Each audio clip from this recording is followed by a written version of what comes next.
All right, at this time, I'd like to, well, actually, before we open the Administrative Services Committee meeting, Council President Van Buren has a few things he'd like to say. Thank you, Counselor. Good evening, everybody. Just like last week when I talked about having some things looked at on behalf of the Council through the Ethics Committee, we got an opinion rendered from them. And in regards to the events that were voted on for the year of 2016, up to present, they found no impropriety. So just to clear that for the Council so that we all know, that's been done. From that, though, and this is really what I was after, was the Ethics Board is going to set forth some guidelines with some recommendations for the Council to follow, as well as city staff. They're going to have some opinions for us in another week or so, so that'll be forthcoming. But if we have any questions for them tonight, Bruce has offered to answer any of those, and I'll be happy to field anything that you guys may have in that regard. But we will have another discussion about this when we get some recommendations and guidelines from them that we'll be talking about more in depth. Thanks. Thank you. Now, at this time, I'd like to open the Administrative Services Committee meeting for Monday, March 20th, 2017. Please call the roll. Councilor Corradino. Here. Councilor Van Buren. Here. Councilor Reynolds. Councilor Walker. Here. Councilor Emmons. Here. I'd like a motion to approve the minutes for March 6, 2017 committee meeting. Make a motion. Councilor Corradino. Yes. Councilor Van Buren. Yes. Councilor Reynolds. Yes. Councilor Walker. Yes. Councilor Emmons. Yes. Sure.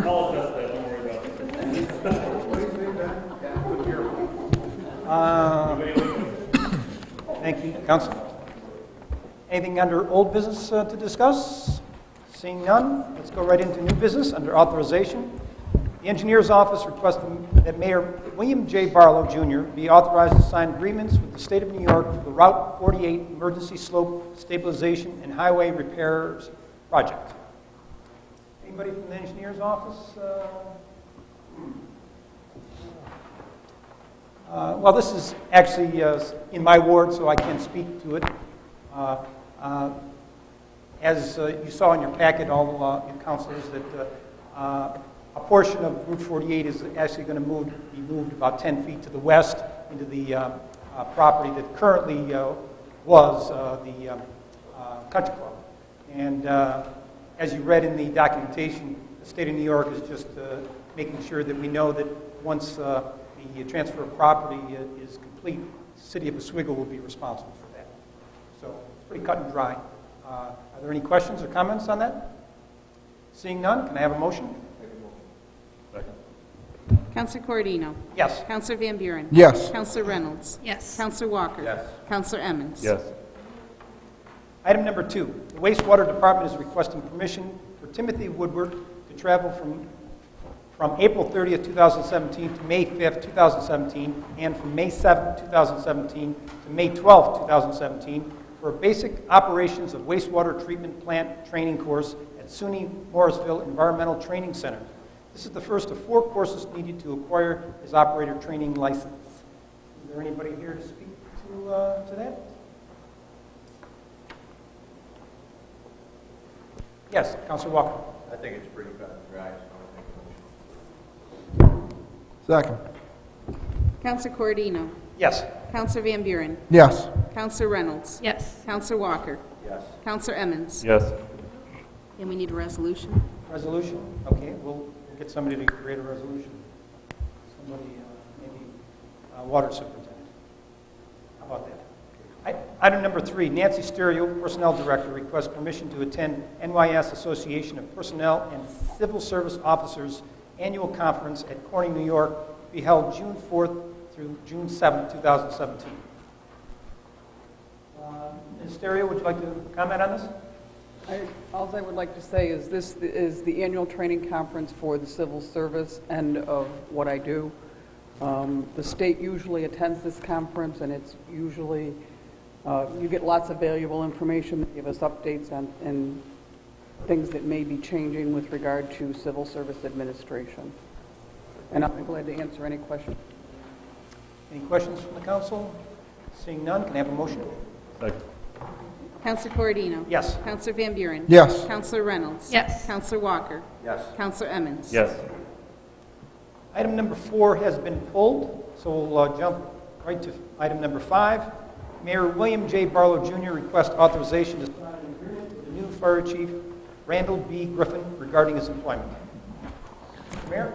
Thank you, Counselor. You have some of the details in your packet, but primarily the goal here is to adopt, what we need to do is adopt Chief Griffin pretty much as an Oswego City employee, as if he worked for the Oswego Fire Department for 18 years. Because he works for the DeWitt Fire Department now, he's in his 18th year, he would actually lose a significant amount of his benefits that he's earned over 18 years of service by transferring to OFD. So essentially what this is asking is that we adopt him as if he worked here for 18 years so he can continue to have the benefits that he's earned working in DeWitt. Also, you see in there he has a commitment to stay at least through the end of my first term, and he's prepared to stay longer than that, but this gets us through my term. Any questions from the council? Seeing none, can I have a motion? Make a motion. Second. Counselor Corradino. Yes. Counselor Van Buren. Yes. Counselor Reynolds. Yes. Counselor Walker. Yes. Counselor Emmons. Yes. Item number 6, Mayor William J. Barlow Jr. is requesting authorization to effectuate all documents to execute the Camden Group contract regarding the water treatment plant. Mr. Mayor? Thank you. The full contract is in your packet. Obviously, I feel we can all agree it was a successful move and a beneficial move to the city to introduce Camden Group to our wastewater facilities. I think we all agree. I know I toured the plants with a few of councilors. We can all agree that they've done good work. We're making progress. So we'd like to introduce Camden Group to our water plant. Really what's turned my attention to the water plant was the idea of being able to save some money. By doing this, the contract is valued at about $55,000. It appears in your packet. If you look at the budget we adopted for 2017, you'll see for the water plant manager position, we budgeted $95,600. With fringe and a full, actually $30,000 of that is because of Brian Fulbright's stipend. He's the plant manager now. Eventually he'll move on. But the budgeted position was $71,900. The full value of that, including fringe and benefits, is around $106,000. Also in the budget we adopted, we allocated $53,142, which equates to a full value with benefits and fringe of $90,500. So that money is in the 2017 budget. If you add those two sums up and subtract the $55,000 that is the value of this contract, you have about a difference of $141,000 that literally we will save by introducing Camden Group to take over the management of the plant, and they will oversee the lab work as well. So we'll be able to delete the manager and the lab tech positions. Any questions from the council? Seeing none, can I have a motion? Make a motion. Second. Counselor Corradino. Yes. Counselor Van Buren. Yes. Counselor Reynolds. Yes. Counselor Walker. Yes. Counselor Emmons. Yes. And we need a resolution. Need a resolution. Mr. Mayor. Item number 7, Justin Rudgick, Chair, Special Events Committee and Community Development Director, request authorization for Mayor William J. Barlow, Jr. to execute contracts for summer concerts. Mr. Rudgick. Good evening. Thank you. I'm here exactly for that. The Community Development Office received an allocation of $40,000 for activity related to special events, and I'm here to propose a cap not to exceed $20,000 authorization to allow the mayor to authorize contracts for all the bands related to Oswego Summer Concert Series.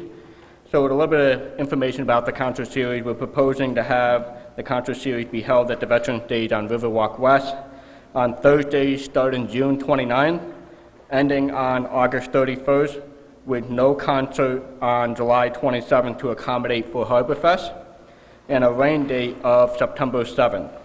So the concerts will run between 6:30 to 9 p.m. However, we request the stage be reserved from 2 p.m. to 10 p.m. But again, the focus of this discussion is to allow the mayor to be authorized to execute contracts up to $20,000 for each of the concert dates. Are there any questions from the council? Yes. Oh, yeah, I was just wondering now, what is this, about 8 or 9 concerts expanded this year, correct? Yes, it's expanding. And I was just wondering, with that sort of budget, are we looking at bringing in bigger acts that would draw, like, crowds, like, you know, and nothing against what they said before. The bands are great that we get, but I'm just wondering, are we looking at, like, getting acts that are trying to draw in regional crowds? Even expand now what we've been getting, because last year was phenomenal. The turnout seemed bigger than I've ever seen before. I've watched the last couple of years, and 2 years ago, when I would be across the river seeing it, there would be a handful of people sometimes. Maybe 20 people, 30 people. This year, I was kayaking up and down the river, and I literally, there were boats lined up, stacked along the waterfront. There had to be a few hundred people there. So is that the idea, as we're trying to expand this? I mean, the idea is to expand the concert to go as long as possible during the summer, but also to bring in a bigger name band to be able to generate a larger crowd. And we've started booking some tentative bands right now. So the idea of this is to be able to execute those contracts, and when we have all the bands solidified, we'll be able to announce them.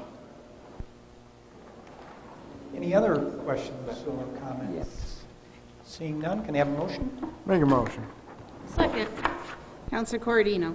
Yes. Counselor Van Buren. Yes. Counselor Reynolds. Yes. Counselor Walker. Yes. Counselor Emmons. Yes. And we need a resolution. I will do one. Thank you. Item number 8, Justin Rudgick, Community Development Director, requests authorization for Mayor William J. Barlow Jr. to sign the agreement to utilize ELAN as the consultant for the City of Oswego Arts and Cultural Master Plan, as well as any documents necessary for the purposes of administering the $40,000 grant the City of Oswego was awarded through Round 6 of the Consolidated Funding Application with the New York State Council on the Arts. Mr. Rudgick. I think that summary explained it very nicely. So, no, I'm just kidding. So the City of Oswego was awarded $40,000 during the previous CFA round, and so we're moving forward with the execution of that grant. So we were awarded $40,000 to engage in a Oswego Arts and Cultural Master Plan for the City of Oswego, focusing on how to increase art infrastructure, public art in our downtown, in our Riverwalk area, and our nearby adjacent neighborhoods. We're looking at things, such as, sculptures in the Riverwalk, murals, those kind of things.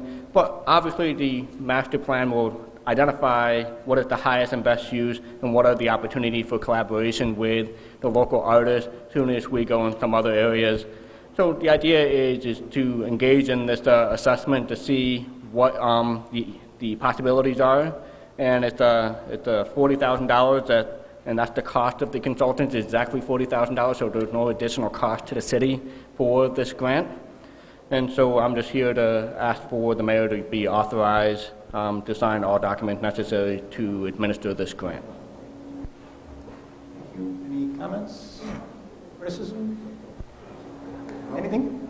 Yes, Councilor. I guess just comment. I was going to say, I went to college in New Mexico, and one of the things I saw, I don't know if anybody here is familiar with New Mexico, it's a long way away, but one of the things that impressed me years ago, I graduated in '97, was a place like Santa Fe, obviously one of the cultural hubs of the United States, internationally renowned for its art scene, for having, artist co-ops and what have you, studios, art walks, and that sort of thing. And, I've seen that emanate out across a lot of southwestern towns, cities where I went to college. It was a small city, about the size of Oswego. And what they had done to capitalize on the art scene and the revenue that could be generated from it and helping to revitalize local economies. Out there, the place Mayor Barlow probably knows from living in Arizona, said it's few and far between. Cities and towns, a lot different when you're out there. But the way these small communities capitalized on this, I hope we can do the same thing. Really look at making Oswego, like I said before with a project I was proposing earlier, known as a hub or a cultural hub of upstate New York. A lot of people have to go to a major city, and there's obviously cultural attractions that are going to attract people anywhere. But, you look here, you got to go somewhere like Ithaca or Saratoga or something to really find that. I hope Oswego, with this, I hope we can really use this money well and put a plan together. I think it'll be well spent to promote that. I think there's a lot of talent here and a lot of creativity. It's something that we can do to really draw people in here. So I'm glad this has happened. I just wanted to throw that out there. Thank you, Councilor. Councilor Emmons? Thank you, Councilor. I do have one question. Does the master plan is that also inclusive of performing arts, such as a performing arts center or something along those lines? Or is that a different process? We're going to look at that as an opportunity, but that's really a different scope under the arts and cultural plan. But the cultural plan aspect will look at the performing arts and such as music hall and some of the other areas. But really, it's a planning initiative, looking at all of the different opportunities and kind of seeing what's out there and figuring out how to bring it all together. Just a little bit of information. It's anticipated to be a 9-month process, so it'll coincide with the previously approved assessment that you guys approved for the multi-purpose facility at the Christopher Rink. Right now the City of Oswego is ongoing a lot of planning initiatives, and I think it provides us with the resources and information to be able to figure out how to best look at these opportunities and capitalize on them. Just to follow up, and I agree with Councilor Gozick. I think one of the things that strikes me about Oswego, quite frankly, is the performing arts, the theater groups, and those sorts of activities that we do have, and yet I don't think we actually have a facility. We have an okay facility at Fort Ontario right now, but in terms of a performing arts center and those sorts of things, that's principally located within the city. Certainly a great theater out at SUNY Oswego, but something within the city, given the amount of performing arts that we have, I think certainly I would encourage whatever master plan that falls under to be a central part of that plan. I'll definitely make sure that's referenced. Any other comments, questions? Seeing none, can I take a motion? Second. Councilor Corradino. Yes. Councilor Van Buren. Yes. Councilor Reynolds. Yes. Councilor Walker. Yes. Councilor Emmons. Yes. And we need a resolution. Resolution. Thank you, Mr. Budzik. We have several add-ons to this committee tonight. I'm calling this number 9. Acting Fire Chief John E. Jago is requesting permission to send 3 personnel to the following conference: the NYSBOC 12th Annual Education Conference, April 4th through the 6th, 2017, in Liverpool, New York. Chief, would you like to say a few words? Yes, this will allow 3 of my people to go get enough hours so that they can continue being either building safety inspectors or code enforcement officers, so that we can continue doing assembly and mercantile fire inspections within the city. And I see here the funds are budgeted for this. Yes, sir. Yep. Any questions from the council? Second. Thank you. Councilor Corradino. Yes. Councilor Van Buren. Yes. Councilor Reynolds. Yes. Councilor Walker. Yes. Councilor Emmons. Yes. And I'm not sure if that needs a resolution. I don't have a copy. I don't think so. It's just There's one. There's a resolution already. okay. Moving on to item number 10, I'm calling this one. Justin Rudzik has sent a letter to the council requesting, Mayor Barlow is requesting discussion regarding the conveyance of the city-owned properties to the Oswego County Land Bank Corporation. And Mr. Mayor, you're going to speak. Just some background that has led up to this point. You've probably seen in the press, we actually compiled data from the police department, fire department, and our code office. Pretty much, we looked at some of the most blighted properties in the city, prioritized them based on properties that the city owns, so they can be quick transactions over to the land bank. And then we used the data from OPD, OFD, and codes to see which properties we respond to the most, which properties our code office has to address the most often, so we can see really where all our resources are being absorbed, what properties our resources are being absorbed by. So after we got a list of these properties, we prioritized them into the top 10 properties, and that was the list originally presented to the land bank quite a while ago. The land bank, the board of the land bank had some questions and reservations about some of it, so we kind of just took those 10 properties and picked 3 spread out through the city and sent those 3 back to the land bank So it was much more of a narrow focused and less properties. Maybe they could comprehend more of what we were after. They were presented Friday at the land bank, and the land bank approved to take them. So I'm asking the Common Council to allow me to convey those properties to the land bank. Those properties are 240 West 5th. That's in the 5th Ward. It's the little greenhouse next to the dog groomer. You know the house. That'll go well with what we're doing with the pink house as well. 155 East 3rd, that's the burnt out house, I think, in the 4th Ward. You know, we get calls from the neighbors on that all the time. And 152 East Oneida, that may be the 2nd or 4th, yeah. That's up, really, you can see it from 104 up by Dunkin' Donuts, so we think that that would be, and that's really just a shell of a house. There's nothing really in it, so that'll be cheap for the land bank to do. So we're asking to send these 3 over to be demoed. Thank you, Mayor. Any questions? Yes, Councilor. Thank you, Councilor. Any idea of when the land bank will be willing to entertain the other 7? You mentioned that there was 10 sent in. I think part of it is they're hesitant to demo property after property. I think they would like to see some properties rehabbed, which obviously I understand. It just, you know, our point was, look, these properties are just extremely blighted properties in our neighborhoods. They're taking up our resources with the data we got from OPD, OFD, and codes. So that's where some of the urgency was from our end. Having their consistent notion of not wanting to demo everything but rehab, we'll have to go back and try to come up with some property somewhere to try to get them to want to rehab or something like that. So we'll continue to forward the other 7 that are on the list, and you know, I assume we're waiting to hear on the results of some grant money the land bank's trying to get, and that would certainly expedite the entire process. The bigger point is my point to the land bank is the city of Oswego has a plan, has identified and prioritized properties, and we're ready to go. And I'm not sure of any other municipality in the county that can say that. So we'll keep our list ready to go and ready to be executed whenever they're ready to go. Any other I see there's a question in the back of the room. Would you give up the microphone? Sure. I've got a year. Yeah. 40 years younger than I am. Thanks, Mayor. Okay. You're welcome. I like the land bank, but the only thing I got a question on is one of the better landlords in town, Dave Warendorf. You know what I'm saying, Eric? Not really. I'll tell you. Down by the sub shop here, we got a duplex down there. It's been burned out for almost 5 years. You know what I'm saying, Dave? I went by it yesterday, and it is the most shameful thing I've ever seen in my life. Is this guy, look, I heard he got the insurance. Now, this is rumor that he's gotten the insurance and he's not making any moves on that place over there.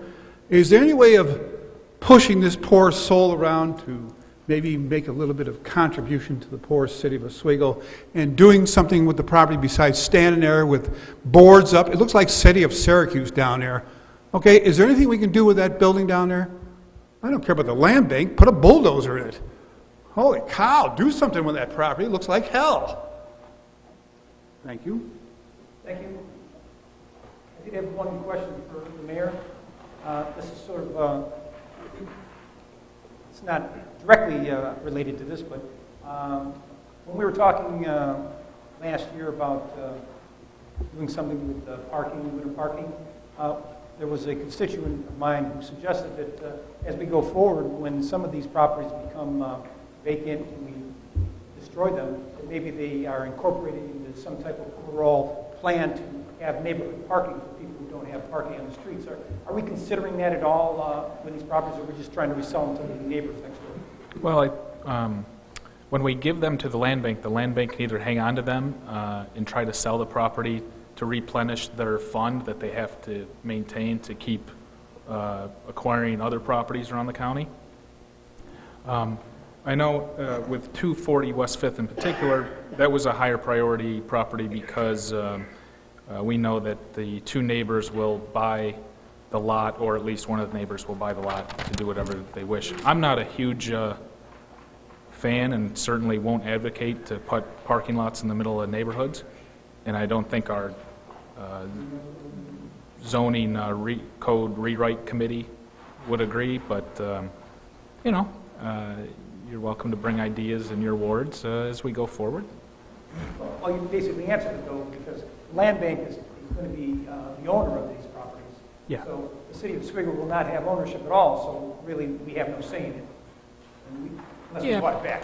Well, I think when we forward these properties, we can explain if there is a backstory to the properties and say, look, here's a property where the two neighbors may want to split the lot and it'll stay green grass, and that'll be it. They'll enjoy larger yards. So we can make recommendations, but at the end of the day, do we have total control or say over what happens to it now? Thank you. Yes, Councilor. The only comment, thank you, Chairman. The only other comment I would make, and I think Miles is actually alluding to a bigger point. When we talk about 10 properties, it's really the tip of the iceberg. I mean, these are the 10 properties that we actually have some control over as a city, but there is quite a few properties out there, and I thank Ms. Deary and her staff for the wonderful work that they've been doing. There's quite a few properties that are under the watchful eye of the city, and that we will continue to make progress with several other properties as we move forward. Not that we're interested in knocking down every single building in the city, mind you, but there's a lot of work still to be done. Yes, Councilor. Yeah, I obviously encourage everybody to support this. I don't have a vote on the Administrative Services Committee, but you know, the work that combined we see with the Barlow administration, with the county legislature, people like Shane Broadwell, you know, Justin, I believe Kevin Caracoli being involved with this. You know, this is something a lot of people said was never going to happen. You know, we've seen earlier this year the terrible House of Squalor just down the street at 268 West 5th Street. The city took it upon itself to take the initiative with council support to authorize the mayor to purchase that. We're going to be demolishing it. You know, to see this happening, I'm glad, because it seems like it's taken quite a while. You know, it's, again, one more indicator that we're moving in the right direction here. And I just commend everybody involved with it, and I really appreciate it. I know for my year on the council, I fielded numerous calls about this house in particular as well last summer, and I know the neighbors will be ecstatic that it's going to be taken down. So again, I'd just like to commend Barlow administration and everybody involved with the Land Bank for making this a reality. Once it really gets going, I hope that in the future we will see these other houses, you know, taken down and rehab and become contagious. So thank you. Councilor, any other comments? Seeing none, can I have a motion? Second. Councilor Corradino. Yes. Councilor Van Buren. Yes. Councilor Reynolds. Yes. Councilor Walker. Yes. Councilor Emmons. Yes. And I'm not sure, is there a resolution? Justin will do the resolution. Justin. He's in charge of resolutions tonight. I believe the last item number 11, Mayor William J. Barlow Jr. requests discussion regarding signs at the American Legion Park. Mayor. Thank you. The American Legion Park, I think, is that considered the first ward? It's in the first ward. It's at the forks of the road. It's the little park heading towards the college that divides in between 104 and Washington Boulevard. There's a sign there. I saw it a few weeks ago. It says American Legion Park. I'm sure at one time it was a nice sign. It's not a nice sign anymore. Every time I drive by it, I cringe. So I reached out to Step One to get a quote and a design on a new sign. They sent back, which I showed you in an email, they sent back a draft of what they're proposing. I think that looks nice. And I ran it by Ted Waters at the American Legion. He approves the new design. So the cost is $1,450, and I'm asking the DPW will install it. Once we install it, we'll put a nice little landscaping plan around it and make it look nice. So I'm just asking for that money to buy the sign. Coming out of the special projects account, there's money in there, about $17,000. Thank you.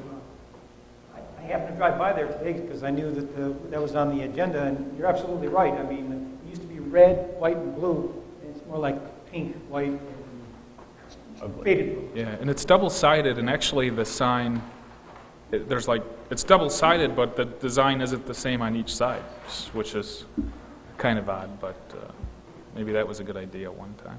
That's what happens with age, Any other comments for the mayor? Seeing none, can I have a motion? Make a motion. Councilor Corradino. Yes. Counselor Van Buren? Yes. Counselor Reynolds? Yes. Counselor Walker? Yes. Counselor Emmons? Yes. And we need a resolution. I'm sure the mayor's office will prepare a resolution for us. Or let's give it to Justin. Justin will do it, yes. Mr. Resolution sitting over there. I believe that's the end of the Administrative Services Committee. Are there any other comments or items that you want to bring up at this point? Motion to adjourn. Second. Counselor Corradino? Yes. Counselor Van Buren? Yes. Counselor Reynolds? Yes. Counselor Walker? Yes. Counselor Emmons? Yes. This time, I'd like to call the Physical Services Committee to order. Call the roll. Counselor Van Buren? Here. Counselor Emmons? Here. Counselor McLaughlin? Here. Counselor Gozick? Here. Can I get a motion to approve the minutes of the March 6, 2017 committee meeting? Make a motion. Second. Counselor Van Buren? Yes. Counselor Emmons? Yes. Counselor McLaughlin? Yes. Counselor Gozick? Yes. Is there any old business to come before this committee? Seeing none, moving on to new business. Item number 1, Thomas Kells, Commissioner of Public Works and Parks and Recreation, received a request from Dan Connolly on behalf of the Oswego Lacrosse Club for use of the Fort Ice Rink during the months of March and April on Tuesday nights for 3 to 4 hours per night. The Oswego Lacrosse Club will have OLC coaches at the rink at all times, supervision of the boys and girls who will be participating. In addition, the Oswego Lacrosse Club will pay for the seasonal rate of $70 an hour for the time the rink is used, and there's an attachment. Does anybody have any questions or comments? Seeing none, I'll take a motion. I'll make a motion. I'll second. Counselor Van Buren? Yes. Counselor Emmons? Yes. Counselor McLaughlin? Yes. Counselor Gozick? Yes. Item number 2, Thomas Kells, Commissioner of Public Works and Parks and Recreation, received a request from Rob Williams on behalf of the St. Lawrence Eastern Lake Ontario Partnership for Regional Invasive Species Management for permission to have a boat launch steward/educator at the public boat launch at Wright's Landing periodically through the 2017 summer season. This is something they do pretty regularly. I think we've done it the past couple of years. Does anybody have any questions or comments? Seeing none, I'll take a motion. Make a motion. Second. Counselor Van Buren? Yes. Counselor Emmons? Yes. Counselor McLaughlin? Yes. Counselor Gozick? Yes. Are there any items to come before this committee? Make a motion to adjourn. Second. Counselor Van Buren? Yes. Counselor Emmons? Yes. Counselor McLaughlin? Yes. Counselor Gozick? Yes. This time, I'd like to call the Planning and Development Committee meeting to order. Please call the roll. Counselor Emmons? Here. Counselor Gozick? Here. Counselor Corradino? Here. Get a motion to approve the minutes of the March 6, 2017 committee meeting. Motion. Second. Counselor Emmons? Yes. Counselor Gozick? Yes. Counselor Corradino? Yes. Item number 1, under old business, Kevin Caracoli, City Attorney, requests common council consideration in amending the provisions of Article 13, Section C13-07 of the Charter of the City of Oswego with respect to amendments to local laws 2 and 6 of the year 2015 to provide an exception to the requirements that property owners must pay all monies owed to the City of Oswego prior to the issuance of a permit. The exception pertains to instances where, in the opinion of the Director of Code Enforcement, the condition of the property constitutes harm to the life, safety, or general welfare of the public. The issuance of the permit is necessary to immediately address the notice of remedy and correct the harmful condition of the property, and there is an attachment. Mr. Caracoli. Good evening. This is under old business because this is revisiting an issue that Ms. Deary brought up. I believe it was this past summer when we were discussing this. This provision that we are seeking an amendment to already is contained within the charter. We're certainly well familiar with it. Provision that requires anyone applying for a permit or any other service from the City of Oswego to pay any monies that are owed, whether it be back taxes, a water bill, dog license, whatever it might be. In the case of this particular exception to that charter change, we have been going through a review of our code practice with the state, the Division of Codes through the Department of State. We have a representative that's been working directly with the code office. She finds things that we're doing in the City of Oswego very admirable, things that are going quite well. But one area of concern that she raised was this, what she, and I think we could probably all agree, is a very rigid law that requires adherence to the payment of your obligations before you receive any service. And I'm not here to dispute that. What she's pointed out, and I think it does make sense, is that in the case of a building that has fallen into disrepair and constitutes a code violation, to prohibit the person from making the needed repairs to bring it into compliance with the New York State Building Code as administered through the City of Oswego is challenging at best when there's a provision that they can't even get that permit to do the work, or in some cases to demolish a building if it's a risk, without first demonstrating that they've paid all monies that might possibly be owed to the City of Oswego. I guess a classic example would be somebody owes $10,000 in back taxes. They have a property that's in a condition that is clearly a violation of the code. And it's not just a violation of the code, but it becomes a health, a life, or safety issue. You've got bricks falling into the street that could fall on a car or, worse yet, a person. And that property needs to be immediately repaired. But that person can't get a permit from the city because they owe the taxes. So what we're proposing is a limited exception to the charter provision that would authorize and empower the Director of Code Enforcement to grant those exceptions in that limited instance where it's determined to be a life and safety issue and that the repairs are needed in order to bring the property into compliance with the code to, again, detract from or ameliorate the life and safety issue, to abate it. That's all we're looking for. It doesn't open up the door to then have them get a rental permit because now their property's in compliance with the code. That's not what we're talking about here. They would still have to demonstrate that they've complied with the balance of the charter provision, that they've paid all the monies that are owed to the City of Oswego before they got a permit. We consider those, like a rental permit, for instance, or any other, that's primarily, but a building permit, an additional building permit, you want to put an addition onto your property. Those are more convenience permits, if you will. What we're talking about here is a life and safety issue. We did vet this with the state and indicated that if we were to make this exception, does this kind of lower your concern with the current charter provisions? And the answer we got was absolutely, it would.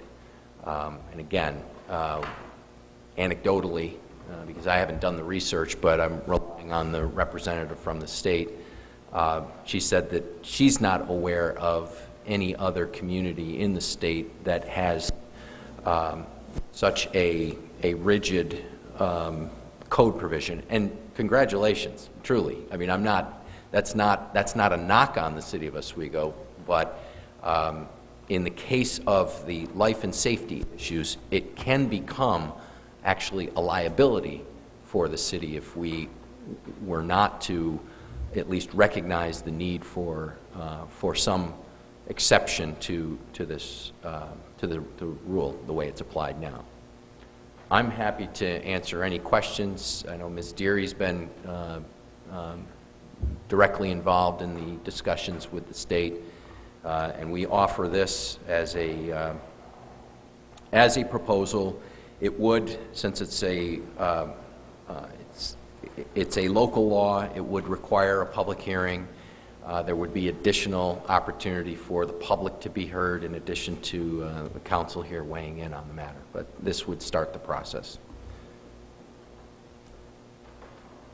Questions from the council or from the public? Ms. Deary, do you have anything to add? Well, I would just like to reassure the council that to be very limited circumstances. I've only had one so far since my tenure here that this applied to, and that was the Ferris wheel when there was deflection in the wall and there was concern about public safety and the owner couldn't procure a permit. And so I had to issue the permit. We have to have a permit because we have to see that all that there's architectural guidance and that it's being done properly. We have to issue a building permit. We can't just say, yeah, go ahead and fix it.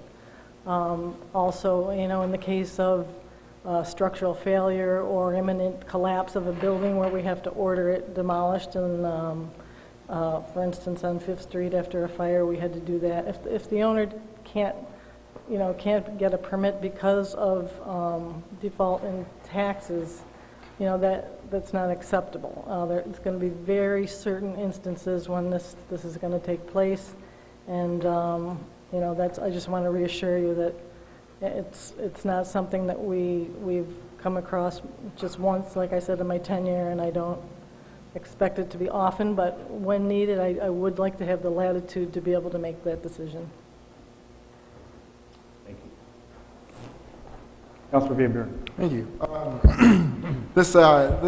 When we first proposed this law, Councilor Enlight proposed the fee law on fees and having them no unpaid fees when you come before the city to do it. And this very topic was debated that night, and unfortunately I lost at the time. So now we are making the amendment that I had hoped to see, and Ms. Deary touched on the one issue that came up and actually made more of a mess during that time. Councilor Todd and I went round and round for a second time because the property in question was in his ward, and that was quite the issue because it was next to his home, and that made it even more fun to deal with. So I'm glad to see that we're finally putting this clarity into the law and funneling the ability to make the decision into the proper person rather than leaving it as ambiguous as it was.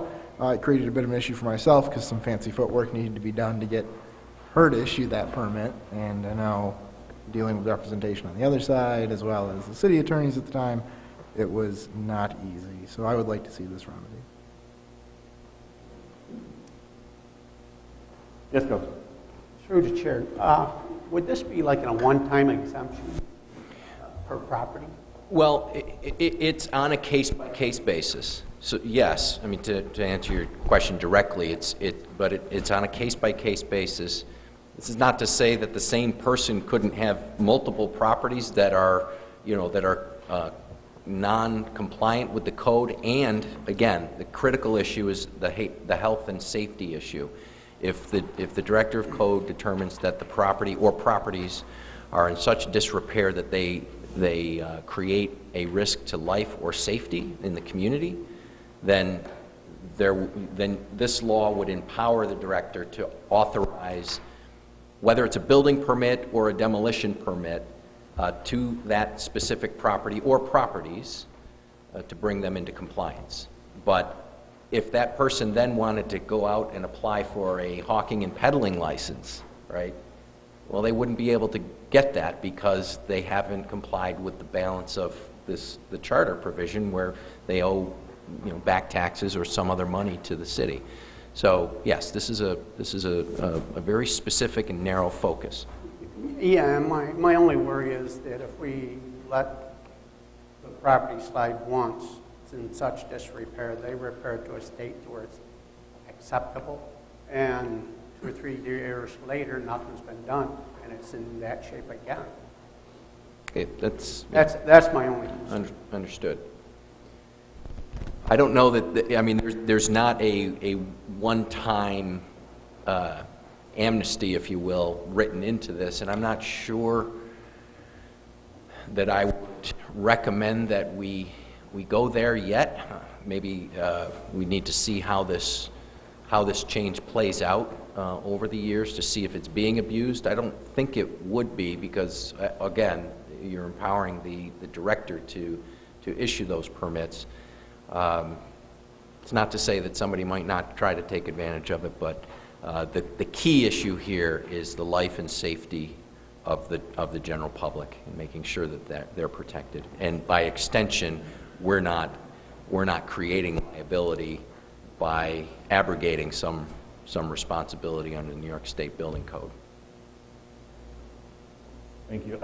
Personally, I think it's the right amendment to make, and I'll be certainly voting in favor of moving this to the council for a vote on for a public session. I think what Councilor McLaughlin's pointing to is it's kind of the other spokes within the wheel, if you will. You know, you do this, but they still have these other issues, maybe back taxes, water bills, all those sorts of things. And how do those?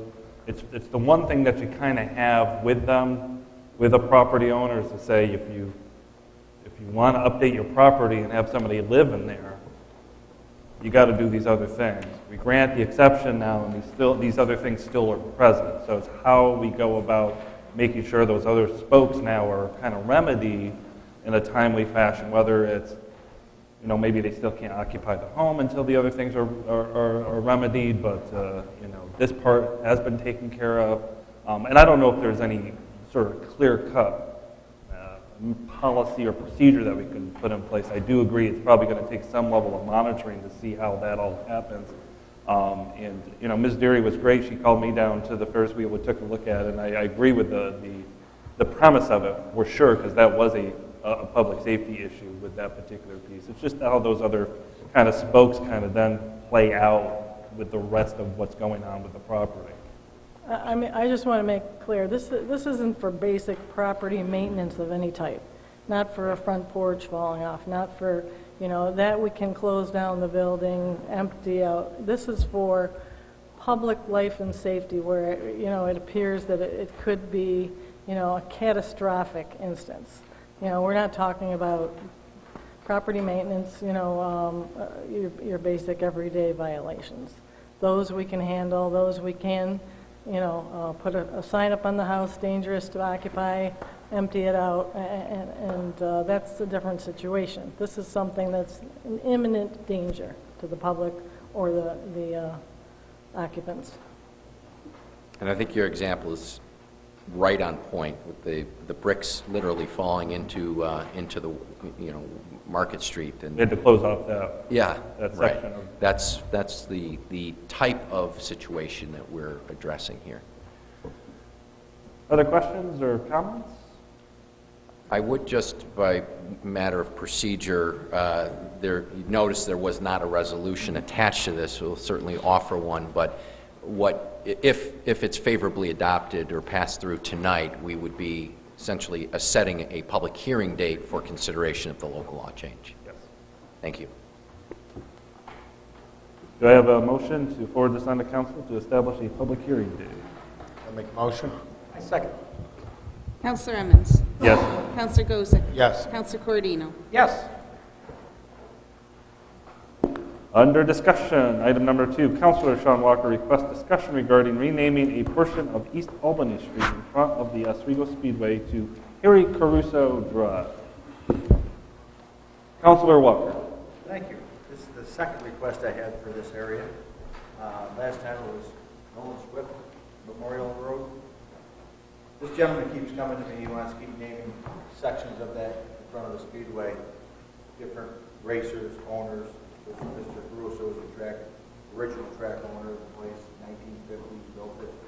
That's when he started the racing. And I think it would be a nice dedication to put his name up there.